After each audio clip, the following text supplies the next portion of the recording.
मैं भाई वीरेंद्र राठौर को आऊंगा, आपको लाडुओं में तोलना है। आइए नहीं, पहले तोल लेने दो, तोल लेने दो, फिर बोल देंगे। 1 क्विंटल लाडुओं में भाई वीरेंद्र राठौर जी को तोल रहे हैं। ये लड्डू कम है, 8 तारीख को 10 क्विंटल 20 क्विंटल की हमें और जरूरत पड़ेगी।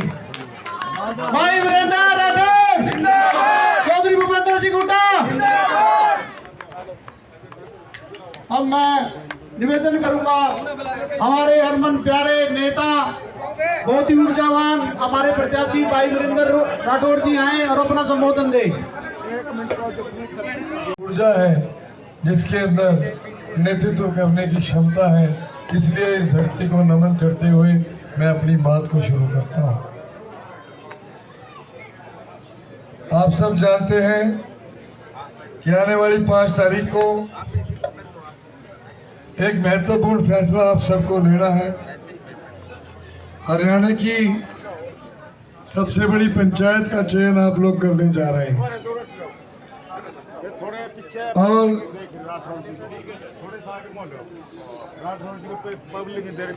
गांव गोगड़ीपुर के सभी बुजुर्ग, सभी माताएं, बहनें, नौजवान भाई, मुझे पूरी उम्मीद है कि क्योंकि ये धरती राजनीतिक लोगों की जननी है और अगर ये कहा जाए कि भविष्य के नेताओं की नर्सरी ये धरती है, तो ये बहुत स्वाभाविक है कि आपके फैसले हमेशा जागरूक और राजनीतिक रहेंगे। और मुझे पूरी आशा और उम्मीद है कि 5 तारीख को आपको 2 विचारधाराओं के बीच में फैसला करना है।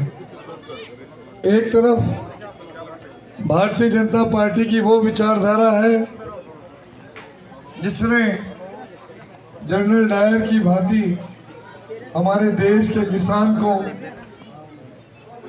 के ऊपर भारी उत्पीड़न किया और हमारे देश के किसानों ने लगभग 700 के करीब शहादतें देकर के भारतीय जनता पार्टी के खिलाफ जंग लड़ी और मोदी देश के प्रधानमंत्री को भी झुकना पड़ा।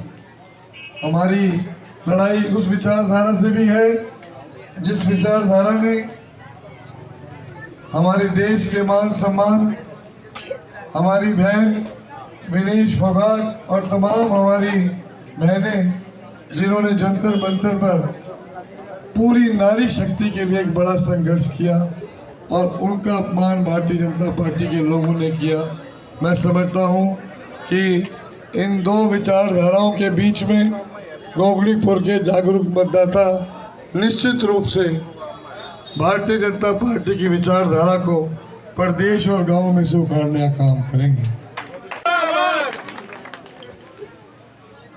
जब आप 8 तारीख को हमारे आदरणीय नेता की अगुवाई में एक बड़ा सत्ता परिवर्तन हरियाणा में करेंगे, तो 8 तारीख की शाम को एक ऐसी सरकार का गठन आप करेंगे जो किसान की सरकार होगी, जो हमारे बुजुर्गों को सम्मान देने की सरकार होगी, जो छोटे व्यापारी की रक्षा करने की सरकार होगी, जो हमारी माताओं को महंगाई के बोझ को हटाने वाली सरकार होगी और जो हमारे नौजवानों के भविष्य को सुरक्षित करने वाली सरकार होगी। और मुझे पूरी उम्मीद है कि गोगड़ीपुर के अभी हमारे सभी सम्मानित बुजुर्ग, हमारे नौजवान साथी इस सत्ता परिवर्तन के यज्ञ में अपनी आहुति डाल करके इस सरकार को यहाँ से उखाड़ने का काम करेंगे। पिछले 10 सालों में आपने देखा है कि हमारा इलाका, हमारा गांव बेरोजगारी की मार बुरी तरीके से झेल रहा है। हमारे पढ़े लिखे नौजवान भाई मजबूर हैं विदेशों में जाकर के वहाँ मजदूरी करने के लिए, और मजदूरी करने के लिए भी हमें 50 से 60 लाख रुपया खर्चा करके अमेरिका और कनाडा जाना पड़ता है। और गांव गोगड़ीपुर में तो हजारों की संख्या में हमारे नौजवान बच्चे आज नौकरी के रूप में भी विदेशों में पलायन करके गए हैं।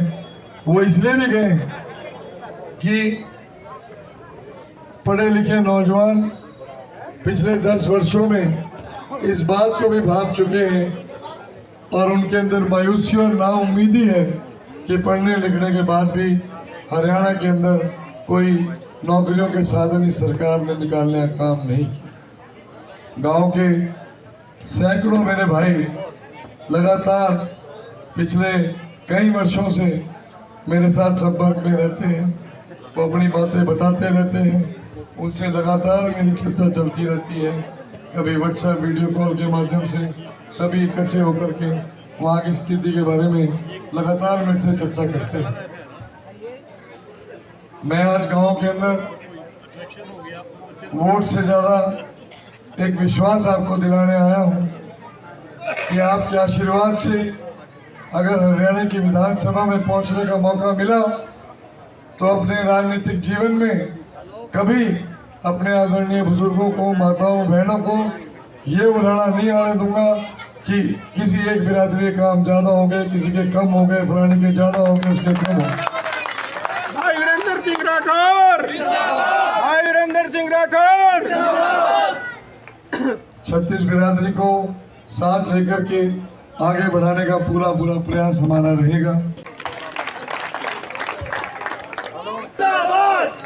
मैं समझता हूँ हम सब के लिए, प्रदेश के हित के लिए ये मकसद बहुत बड़ा है और हम सबको मिलकर के इस मकसद को पूरा करना है।